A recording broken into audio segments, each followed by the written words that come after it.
Ha ido muy rápido todo. Estábamos preparados para cuando las administraciones nos dieran el visto bueno, poder salir a la calle y estar rodando con seguridad lo antes posible.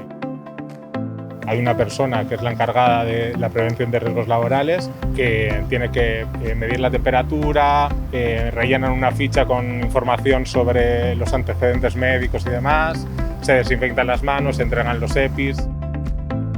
La mayor diferencia es que al SET pueden acceder muy poca gente y hemos mejorado mucho el sistema de comunicación entre todos. Ha cambiado bastante porque ahora lo que tenemos que hacer antes de empezar a rodar es desinfectar la localización. En la carpa COVID, antes de entrar a la vivienda, a todo el mundo se le toma la temperatura. Luego también ponemos unas alfombrillas de desinfección en la entrada del patio para desinfectar con la suela de las zapatillas o los zapatos, y luego encima también nos ponemos peucos. Vamos todos con mascarilla, con guantes, hay algunos incluso que llevan monos, los que están muy cerca de los actores.